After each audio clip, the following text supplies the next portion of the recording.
โอเคสบายดีเนาะสบายดีลูกค้ามาทุกคนเด้อมื้อนี้ก็จะมารีวิวยิงเป้าตัวนี้เนาะ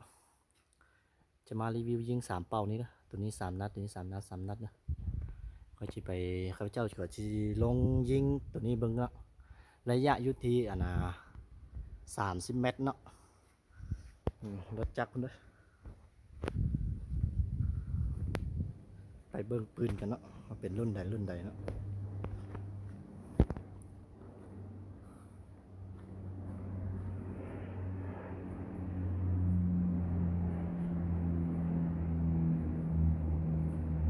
ปืนมันก็จะเป็นรุ่นคอนโดเนาะก็จะเป็นรุ่นของอินโดนีเซียคอนโดของอินโดนีเซียเนาะตัวสั้นเด้อตัวนี้รุ่นนี้เป็นรุ่นสั้นเด้อเป้าอยู่พุ่นเด้อระยะประมาณ30เมตรนี่เนาะ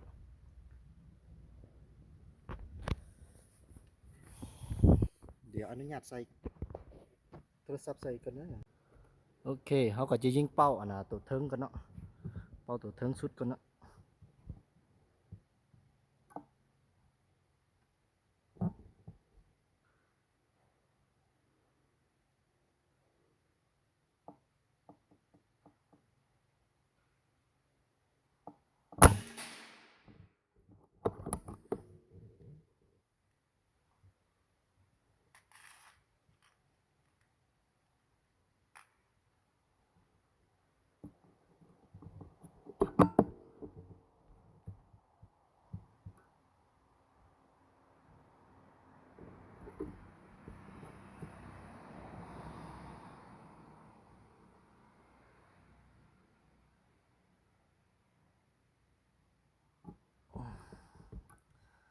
ซานแห้ง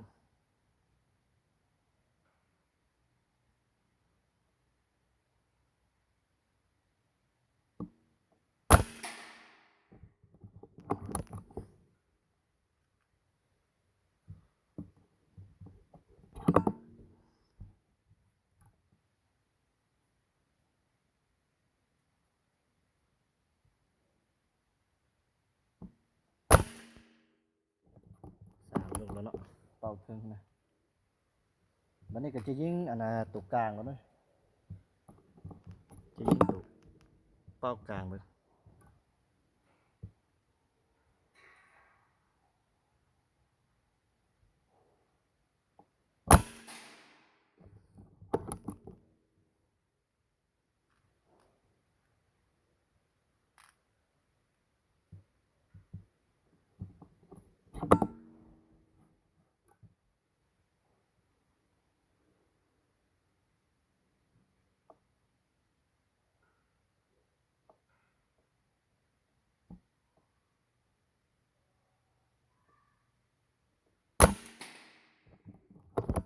2เนาะ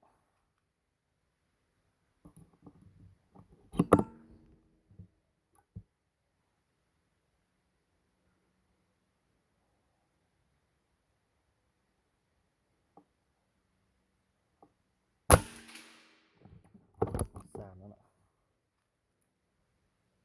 บัดนี้ยิงเป้าสุดนะ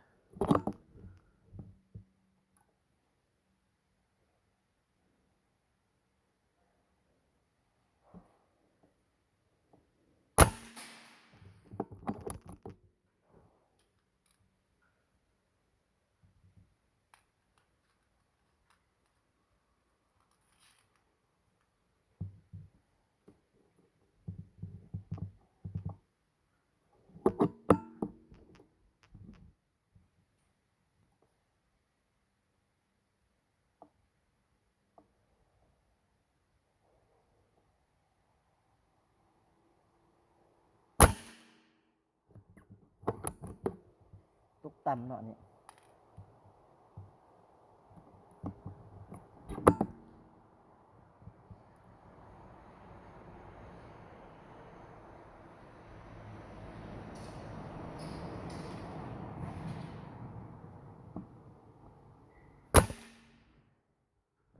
โอเคไปเบิ่งเป้ากันเนาะโอเคไปเบิ่งเป้ากันเลย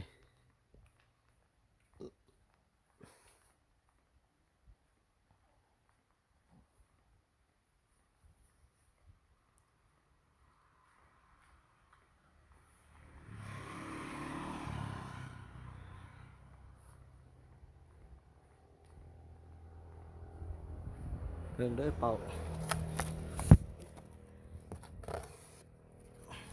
เด็ดหอนเพิ่น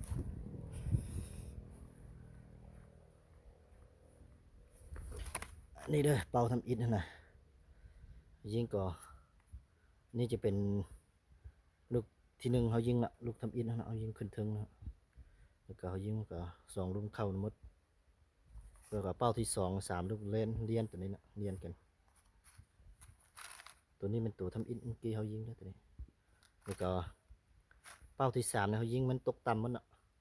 ลมมันก็มีน้อยเด้อเนาะตกต่ำมันแต่ว่าเจนี่มันก็ถือกันเนาะแต่ว่าลมมันมีน้อยเด้มันบ่อยากแห้งปานใดคันมาลูกค้าผู้ใดสนใจก็ติดต่อเข้ามาได้เด้อเรื่องนี้นะเรื่องนี้ยังมีความทรงเด้อ